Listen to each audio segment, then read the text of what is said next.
as far as you are concerned, they should have, removed Baba Jamal, appointed nullified the whole thing and appointed a new person. Yes, Oliver, what do you make of this? And I want you to look at it also from the point of view of what you are seeking to get for the country, that all delegates must be deemed qualified. Delegates, as in party members of a party who are in good standing must all qualify to vote. In this situation, you had 946 valid votes that were cast. Less than 1,000. It looks like it's easy to infiltrate and get them. Something, let me acknowledge what Dr. Nyawo Tamakulu and Dr. Christine Nuama for leading the conversation on this. But there are also several prominent people in this country who have been concerned about the monetization of our democracy and where things are going, that helped and brought me on board to help put this thing together to go to the Supreme Court. Now, the truth is that the question of this monetization weighed heavily in how we thought about the case. In terms of how we framed it, we did not go into any questions about this monetary incentives or voter inducement through money in terms of the matter before the Supreme Court. We took a different approach. And it's an evidentiary thing, in terms of the law, the standard of now trying to demonstrate that the process of voter inducement in the delegate system is so entrenched and widespread across the country that it doesn't produce a democratic outcome, was too much of a burden to bear. We've looked at the way in which the state has treated this and how the court might treat this and decided that, okay, we're going to frame the question differently. And in our case, we know that Article 55 of the Constitution says the party must be organized around democratic principles. Now, to be fair, I've looked across the entire world. There are only 6 countries that say they are not democracies. That's Saudi Arabia, Oman, Brunei, Qatar, the Vatican City. For if it's a country that say they are not democracy, doesn't self-identify as democracy, meaning that all the countries in the world, apart from these, say that they are democracies, and this even includes some of our neighbors that have military government, because we are saying that they are establishing genuine democracy. That the coup is not anti-democratic, but it's democracy being perfected. China, which says that it is a people's democracy. So there's no real model of what a democracy is. So we are saying that when the Constitution uses the language democratic principles, it must have something in mind. If not, we have no guidance. And then what it must have in mind is that it must be the kind of democracy that is reflective of the kind of democracy that Ghana has chosen for itself, which is a democracy that our preamble says, which is based on universal adult suffrage. So that's the theory we are developing and putting before the Supreme Court. That is there any guidance in the Constitution as to what kind of democracy we intend for ourselves?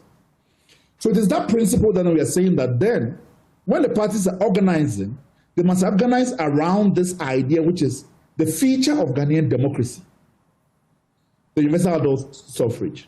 And that's the case we have put before the court. Now, invariably, of course, it allows us to deal with this delegate problem and the increasing cost that we are seeing around this. I watched Honorable Minister Fiseni on another platform where he talked about we haven't normalized the problem. Because if we have normalized it, then it means that we have no moral revulsion to the issue. But what we have done is that we've paid a blind eye to it and let it be the de facto situation that the country lives with. This is a problem that the political class can solve.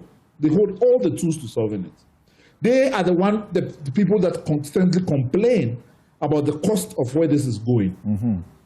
But inherent in that as well, they themselves like the political advantage it gives them. Because being in power means that it's access to funding and financing that other persons who are not in government cannot do. Right. Because of that advantage, they don't want to let it go. Now, as far as we are concerned, we are lawyers, right? The Supreme Court cannot compel Parliament to put in place a legislation. The co-equal nature of the branches of government means that that's something that Parliament must arrive to on its own. The executive must say that what is the most effective solution this way. But the parties themselves can resolve a solution. If the parties decided that there's no way in which we can solve the demand end of the problem, which is people, delegates demanding money, but we can deal with the supply end, which is that any candidate that gives a PESWA, you will be disqualified.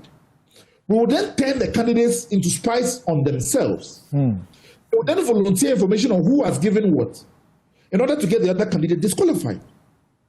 So there's a mechanism that the parties can devise to be able to deal with this problem. But then there's also the question of, okay, if the parties have allowed this because, well, you know, delegates must be given some transportation money and things like that, they raise so much money from filing fees that they can decide that a component of it will subsidize the cost of that the party will take charge of that cost so that anybody who gives any PESWA would have no justification. There cannot be gifts around election time. There cannot be all the things that we are claiming or you know, the euphemisms that we are using around this when we all know what the truth is. So again, Parliament can compel political parties to do this. It can be able to create legislation that empowers the Electoral Commission to disqualify when it's supervising this election. There's a whole range of tools that we can use and be able to deal with this if we wanted to. In the absence of that, we only know, I suppose, within civil actors who end up to be lawyers as well, know only one to run to the courts and see whether or not the courts can provide guidance that saves this republic. And so I think that's kind of the context of this conversation. But the last point on Ayawaso, you know, the committee was a fact-finding committee, and they found facts that established voter inducement. Before Ayawaso, you know that the research over time by CDD in conjunction with ASELA has been in 2021, we understood that you needed $100 million, US dollars, to be able to organize a credible, call it, presidential election campaign. In 2025, that figure has shot up to $200 million US dollars. On the part of the MPs, we also know that they are having to spend quite a fortune to be able to, you know, do these campaigns in excess of 4 million Ghana cedis. So the question has always been, where do they get the money from, and how that also, you know, brings up the question of the fight against corruption. You know, every self-respecting democracy has figured out that campaign financing is a big problem and loops back to corruption. That you have to be able to reduce donor influence on political actors. You have to be able to deal with how political actors are able to raise financing to be able to do this. And in fact, the idea that even illicit financing is going into elections, whether it's coming from the drug trade or whether it's coming from Galamsey, yes, that has an effect on the environment. That there are so many indicators of how you finance your politics. That is a measure of total social dysfunction across every level and in terms of delivery of public goods for citizens. So the financing problem is inherently tied into whether or not we want to become a better democracy. If you remember, when the Attorney General was talking about, the current Attorney General was talking about a certain member of parliament that had been tied into the NSS scandal, A+ came out and accused the Attorney General practically of having received financing from an individual who was himself suspicious and was not able to go after the individual. That's a big problem. That's a big issue. Again, on the fact that two members of parliament were talking about the control that donors have on a public official. So there's no playing ostrich around the issue that the cost is increasing because it has become the main mechanism by which you secure electoral competitiveness. It is not about the brilliance of your ideas. It's not about any of that. It's how much you are paying. We are hearing delegates say over and over again that those who do not give are not even in the race. So it's an eligibility thing. It is not surprising that in Ayawaso, the committee found that one individual had not given. What did he get? He got 1 vote. So it has become so steeped into the competition is a money competition. We have monetized the process. Right. And by the fact of it, you then get, you know, inefficient outcomes in terms of who you are electing and how they govern. Over to you. Yes. So you were now going to Ayawaso specific. What were your comments about that one? So in terms of Ayawaso, I think that we have not done enough service to the one individual who the committee found did not induce voters. It's the committee's word. Because we haven't even been intentional in projecting what his name is from the party level. 2, we have pretended as if a nullification of candidates found culpable does not mean that that individual could not have been presented as the candidate. There's nothing that is stopping the party. But his thing, is it a function of his circumstance? Is it a function of the fact that he's poor? I cannot say that. I don't know. What I do know that I cannot say the person who has not committed crime, right, was spared out of it because he could not afford the means to. So I won't even go into that speculation. But what it does send a signal, which, individuals like myself have come out and congratulated the NDC because we're seeing all the positive statements that were coming out and say that this is kind of what we want. Ultimately, and again, I don't want to put this on the committee because they are not the ones to make the decision. And they made it categorically clear that their preferred recommendation of what should be done is a nullification of the process. Now, I think that perhaps they went over mandate in speculating as to whether or not the NEC or who or whether the FEC should do that. It is for the NDC as a party to go into that conversation.